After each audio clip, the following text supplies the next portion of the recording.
नमस्कार, यूपी मिश्रा का इनसाइड झारखंड की ओर से अपनी आवाज़ से ही मैं बात कर रहा हूँ। आज तबीयत उतनी अच्छी नहीं है, इसलिए अपना वॉल्यूम थोड़ा बढ़ा लीजिएगा। मैं ज़ोर से नहीं बोल पाऊँगा।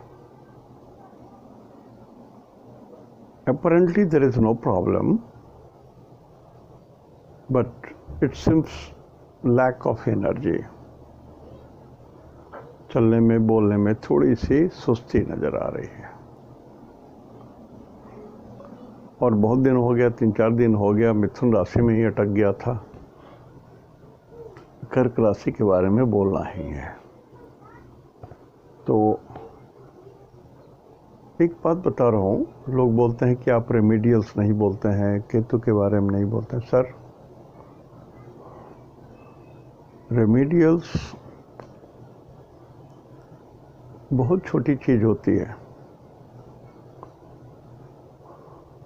सबसे बड़ी बात जो अधिकांशतः लोग नज़रअंदाज करते हैं,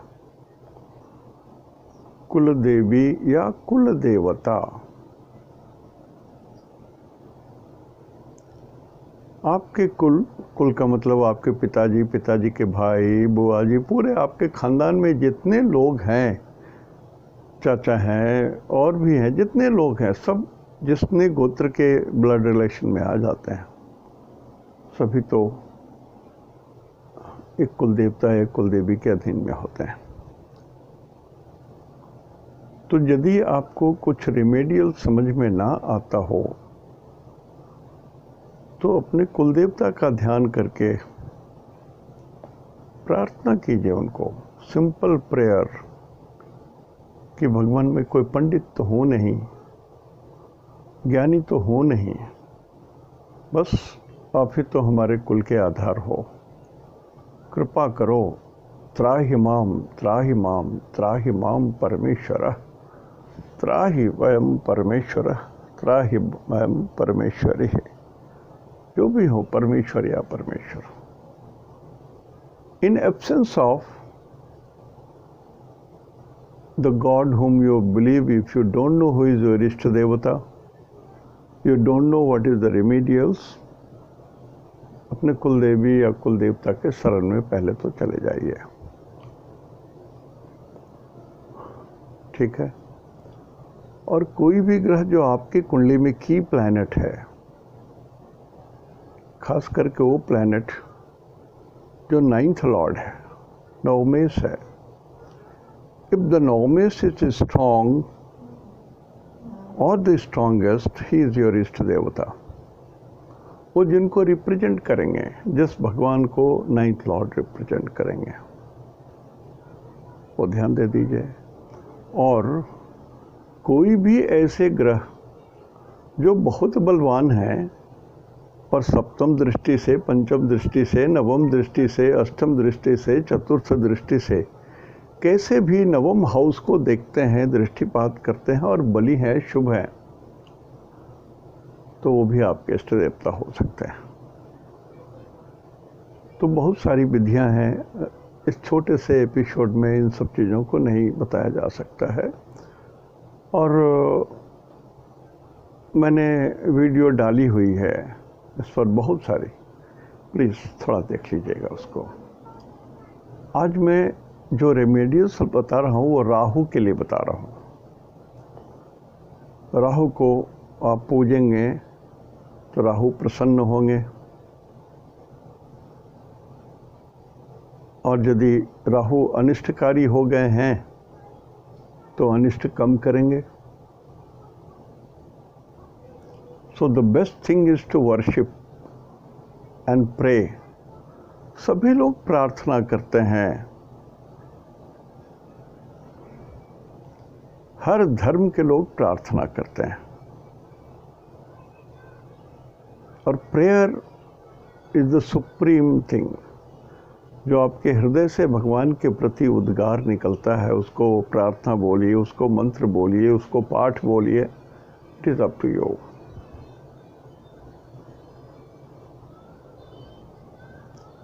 जो आपकी आत्मा को स्वीकार हो वही पुण्य है। जिस काम को करने में आत्मा क्षण भर भी ना हिचके वो पुण्य है। कि जिस काम को करने में आपकी आत्मा को हिचकिचाहट होती है थोड़ी भी, वो पाप है, वो गलत है। तो इतनी छोटी सी व्याख्या में है, लेकिन फिर भी मैं राहु के लिए कुछ बता रहा हूँ। पहले तो देखिए, राहु 2 नंबर में है और तत्काल में राहु मृगशिरा नक्षत्र में है 2 नवांश तक, 29 डिग्री से 30 डिग्री से नीचे उतर रहे हैं। तो पहले उनका कन्या नवांश होगा, उसके बाद सिंह नवांश होगा। लिख लीजिए, यदि कहीं समझने में थोड़ी भी आपको लगता है कि हाँ, तो वर्नाकुलर में लिख लीजिए। मृगशिरा वृषभ राशि में 2 चरण है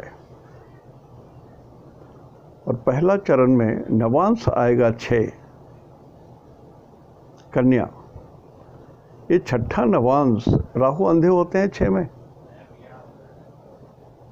और इस नवांश का नाम है राक्षस।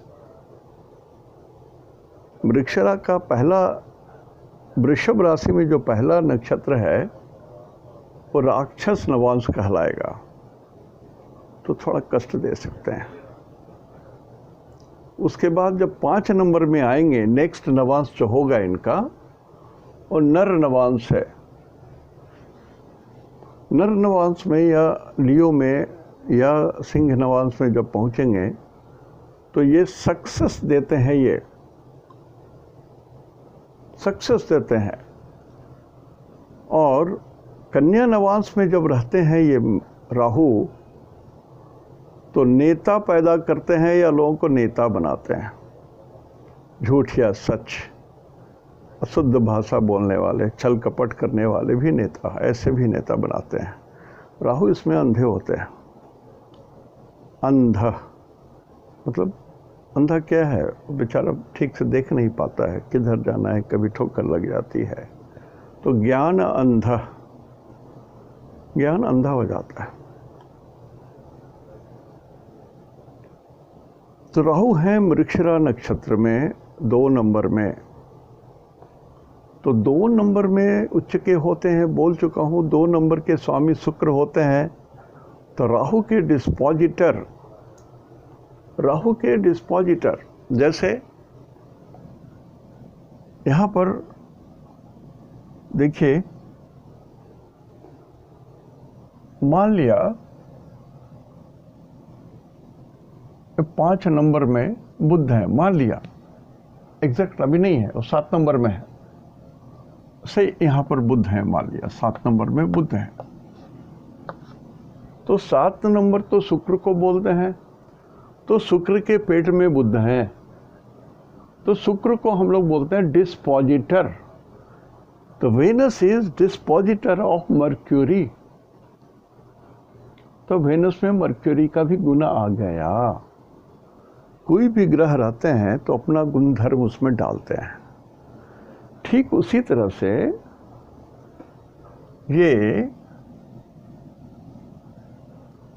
ये बुध जो है, मैं अभी मिटा देता हूं। राहु 2 नंबर में है, तो राहु के डिस्पोजिटर शुक्र है। शुक्र यदि आपके कुंडली में शुभ है तो ये राहु भी शुभ होंगे आपके लिए, ये तय है। और नक्षत्र सिद्धांत से ये राहु मृगशिरा नक्षत्र में है, वो भी यदि आपके शुभ है तो ये राहु शुभ है। तो मृगशिरा नक्षत्र के स्वामी मंगल,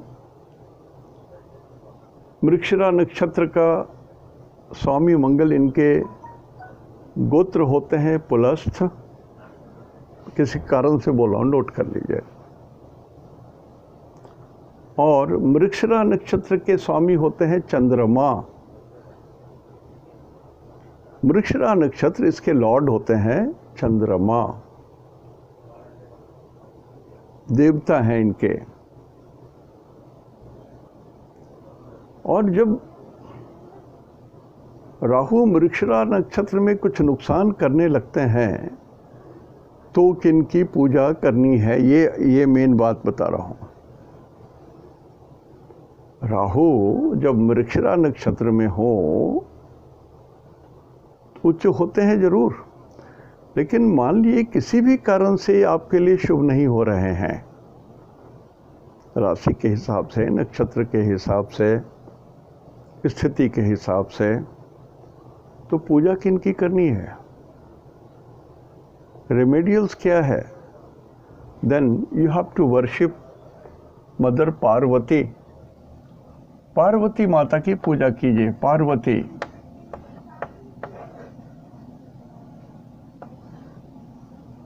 पार्वती की, मदर पार्वती की पूजा करने से राहु के दोष कटेंगे कटेंगे कटेंगे ही। मतलब अच्छे नहीं करेंगे तो बुरे भी नहीं करेंगे। राहु यदि बुरे भी हैं 100 पैसा तो घट के 30 पैसा हो जाएंगे। But you have to worship mother Parvati. ये मेन बात बताया मैं आपको। तो पार्वती जी तो खुद शंकर भगवान की पूजा करती थी।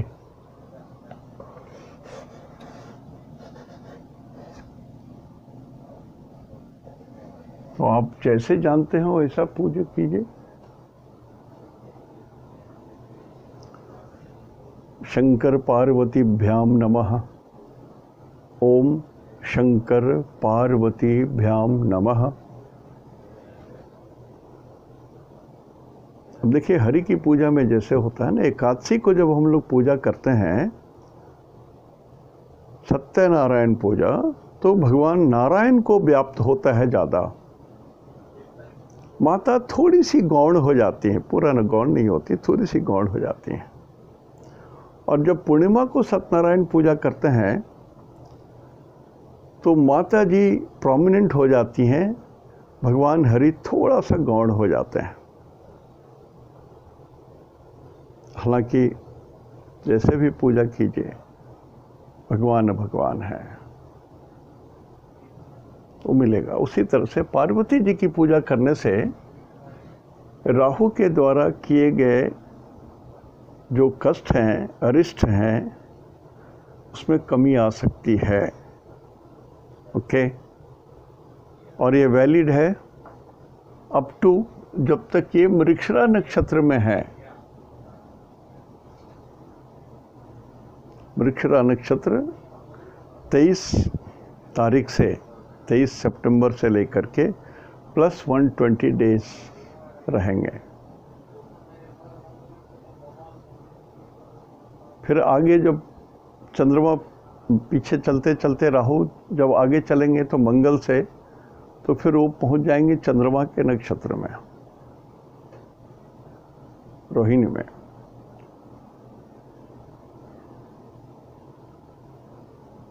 फिर भी यही कंटिन्यू हो जाएगा पूजा।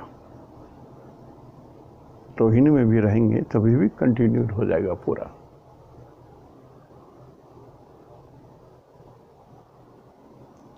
तो पार्वती जी की पूजा कीजिए। बाकी जो लोग पढ़ रहे हैं, सीधा डायरेक्टली आप अर्धकायम महावीर्यम जो मंत्र है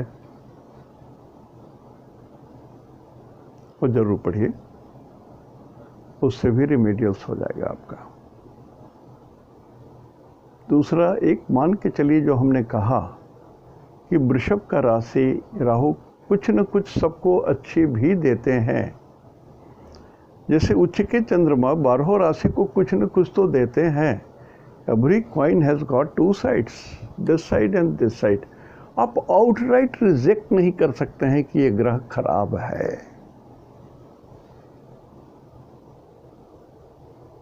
कभी कभी सीखने को हमको भी मिलता है। जैसे एक किन्हीं का गुरु 11 नंबर में है और वहाँ वो शतभिषा नक्षत्र में है, कुंभ राशि में। तो बहुत सारे गुरुओं ने उस व्यक्ति को कहा कि भैया आपके धन रुकते नहीं हैं, टिकते नहीं हैं, परेशान हो रहे हो, इसलिए कि राहु के नक्षत्र में होने के कारण एक गुरु चंडाल योग हो गया, तो आपको उस तरह की बड़ी पूजा करानी है। ठीक है, सिंपल सी बात बोलता हूँ, स्थान हानि करो गुरु, बेसिक पहला रूल है। स्थान हानि करो गुरु। क्यों? गुरु बहुत बड़े हैं। 1600 अर्थ इज इक्वल टू 1 गुरु, और ग्रेविटेशनल पुल इनका बहुत भारी है। यदि अपने रूप रंग ढंग चाल से यदि थोड़ा सा आगे पीछे हो जाते हैं तो भूकंप हो जाता है, सारे ग्रहों का तारतम्य बिगड़ जाता है। सो स्थान हानि करो गुरु, जहाँ रहते हैं वहाँ पर तो ये थोड़ा सा अपने वजन के कारण, अपने वॉल्यूम के कारण, अभी अपने ग्रेविटेशनल पुल के कारण हानि करते हैं। तो इन्होंने क्या किया? कुंभ राशि को दबा दिया, कुंभ राशि को कष्ट दिया। और राहु के नक्षत्र है तो राहु को भी कष्ट दिया, राहु को भी नष्ट किया, कुंभ राशि को भी नष्ट किया और राहु को भी नष्ट किया। पिन पॉइंटेड नक्षत्र राहु का शतभिषा। अब शतभिषा नक्षत्र हंसी को बोलते हैं, हंसने को, लाफ्टर को बोलते हैं। अब यदि आपका कुंभ राशि में शतभिषा नक्षत्र का गुरु है तो श्रीमान जी, यदि आप जोर से अट्टहास करके हंसोगे तो आपके जबड़े में तकलीफ हो जाएगी, ओठों में तकलीफ हो जाएगी। आपका मुस्कुराना अपने आप में बहुत बड़ी चीज है।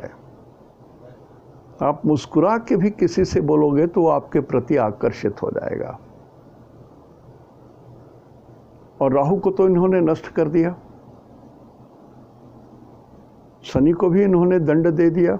गुरु शनि भी अच्छे हो गए, राहु भी अच्छे हो गए। राहु के जो दोस्त थे कुंभ राशि में शतभिषा नक्षत्र में, उसको भी इन्होंने दाब करके, दबा करके, जैसे हम लोग ब्रश करते हैं ना तो ट्यूब को दाबते हैं तो मंजन निकलता है, तो उसी तरह से गुरु शतभिषा नक्षत्र को बिल्कुल शांत कर दिए, उसके विष को उसके मुंह से निकाल दिए, जैसे ट्यूब को दाबने से उसमें से मंजन निकलता है। तो अब यहाँ पर बहुत राहु की पूजा पाठ करने की जरूरत नहीं है। भगवान तो स्वयं, गुरु मने भगवान स्वयं। 11 नंबर मने हनुमान जी, कुंभ, कुंभ मने वायु, पवन देव हनुमान जी। तो ये भगवान विष्णु के चरणों में रहने वाले हनुमान जी, भगवान श्री राम के चरणों में रहने वाले भगवान जी हैं, हनुमान जी हैं। तो अब इनका भी आप रिमेडियल पूजा कर सकते हैं। तो ये रिमेडियल इज समथिंग, ऐसा नहीं कि बस एक जंत्रस्थ विद्या के ऐसा चलो पंडित जी के यहाँ गए, पंडित जी ने कुछ कह दिया तो कुछ पूजा करा दिया। नो, वही क्यों, क्या कारण है? आप किताब दिखाइए ना, आप नियम दिखाइए ना, आप रूल दिखाइए ना। एस्ट्रोलॉजी है तो बुक है, बुक है तो रूल है, दिखाइए। आप ब्रह्मा नहीं हो,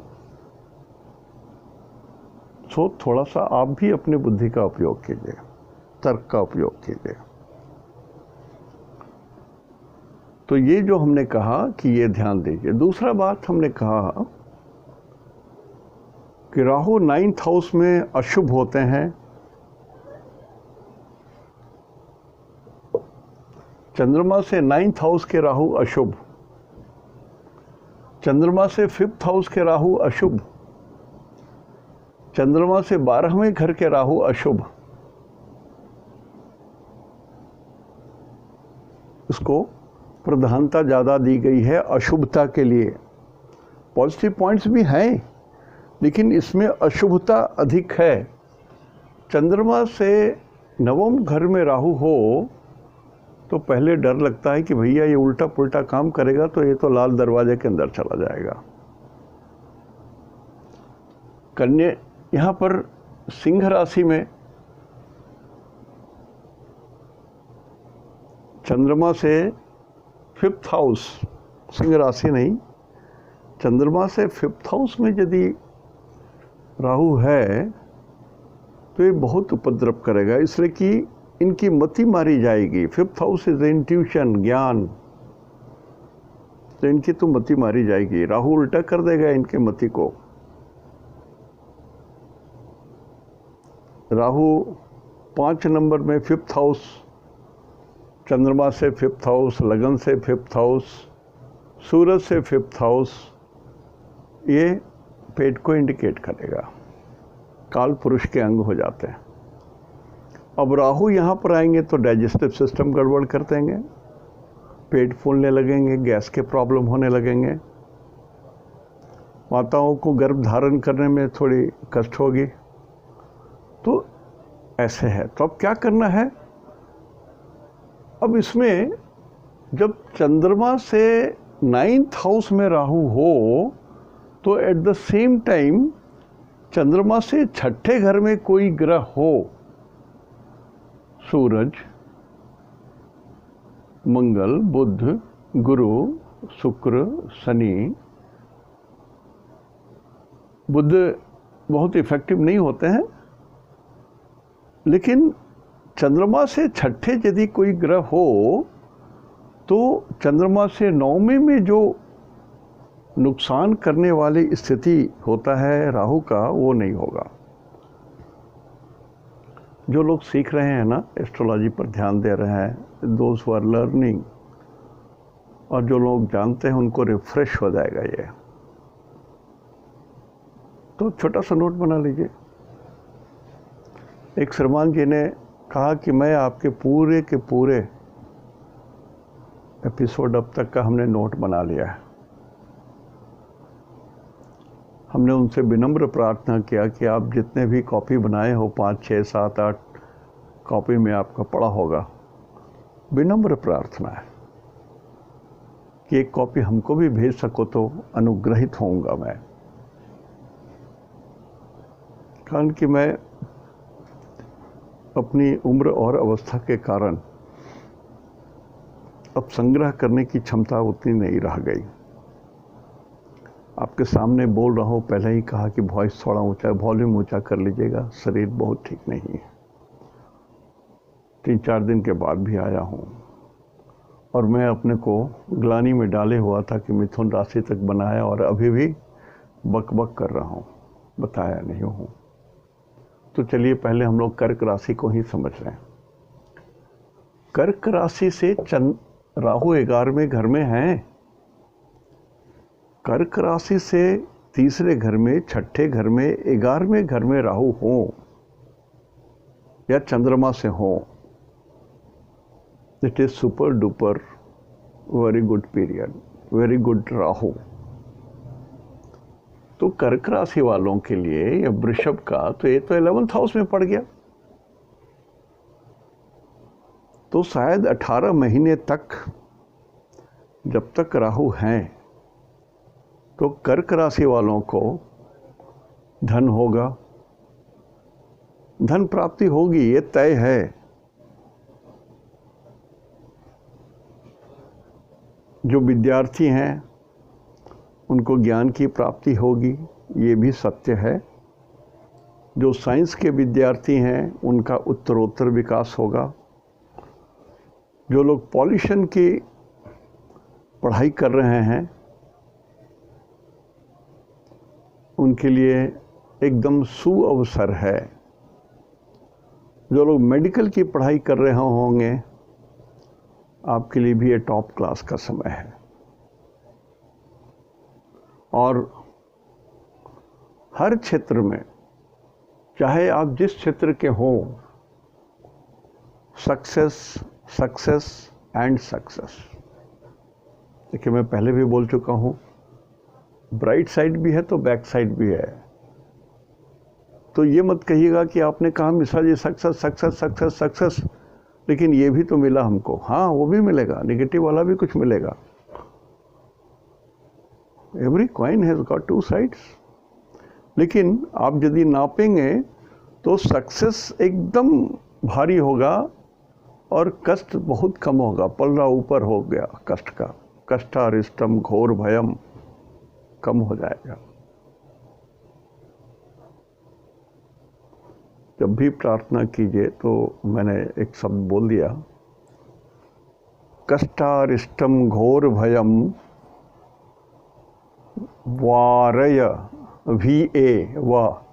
वारय वारय पूर्ण आयु वितर वितर सर्वान कामान पूरय पूरय ओम राहवे नमः।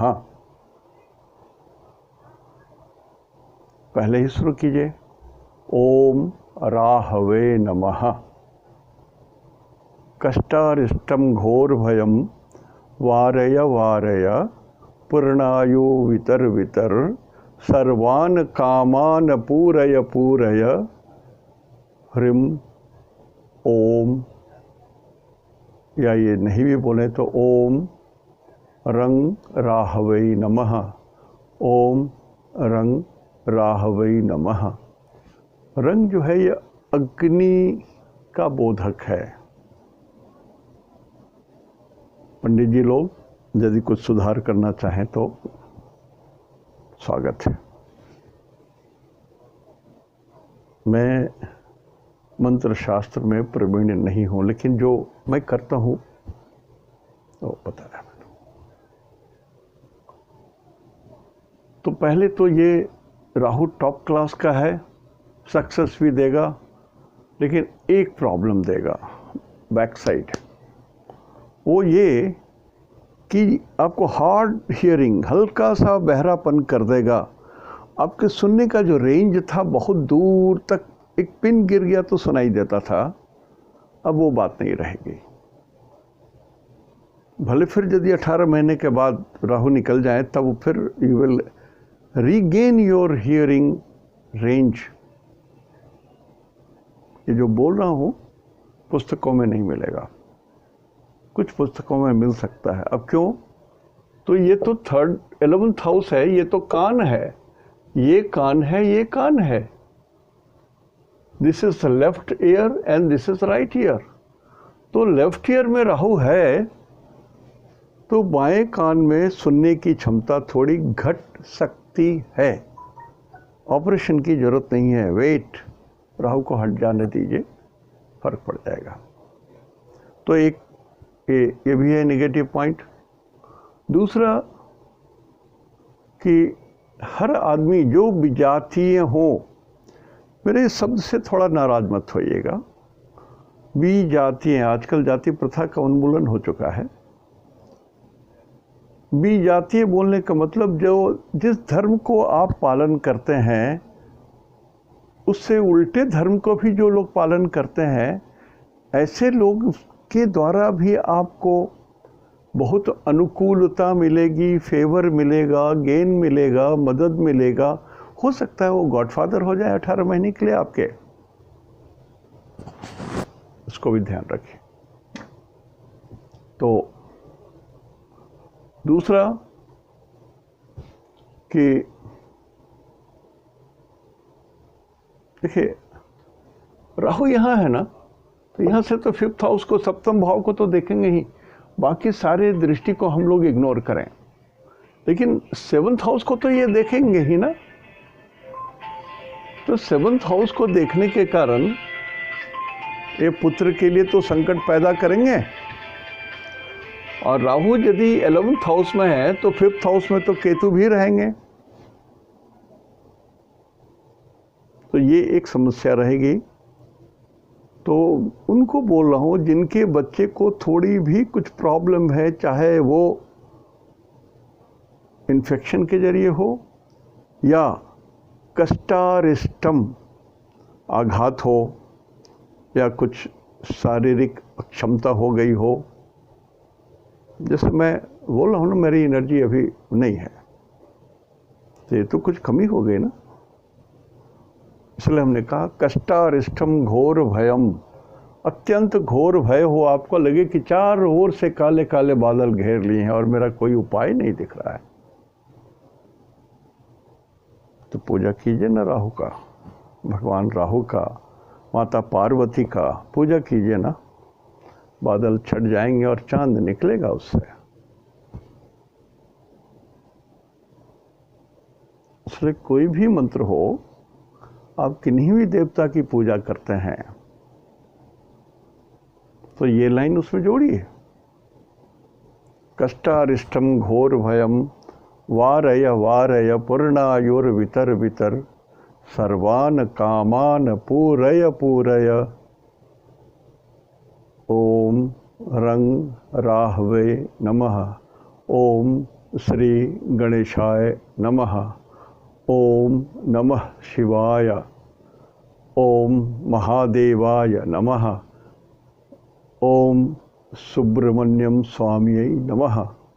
आप जिस भगवान के साथ आप जोड़ना चाहते हैं जोड़ लीजिए, लेकिन इतना पहले ये जरूर बोलिए कष्टारिष्टम घोर भयम वारय वारय, 2 बार बोलना है। हटाइए भगवान, रक्षा कीजिए, बचा लीजिए भगवान। I think this will help you. You need not run pillar to post, दौड़ने की जरूरत नहीं पड़ेगी। आपकी आत्मा में जो है ना, वो उससे आप पुकार रहे हो भगवान को, आना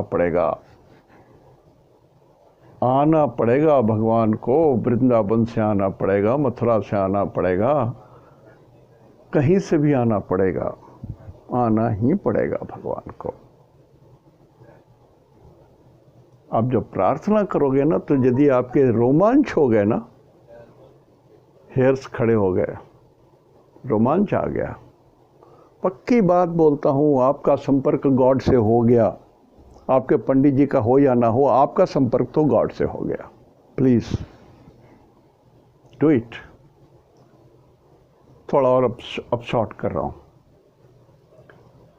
कर्क राशि के 3 टुकड़े होते हैं, पुनर्वसु के 1 टुकड़े, पुनर्वसी को स्वामी गुरु होते हैं। तो जिनका जन्म कर्क राशि में है, पुनर्वसु नक्षत्र में है 1 चरण के, उनके लिए ये राहु मित्र के समान मददगार होंगे। जैसे एक मित्र दूसरे के लिए अपने प्राण को निछावर कर देता है, जे न मित्र दुख होई तिनहि दिलो बिलोकत पातक भारी। गोस्वामी तुलसीदास जी का श्लोक है, पूरा याद नहीं हमको। तो जो अपने मित्र के दुख से दुखी नहीं होता, ऐसे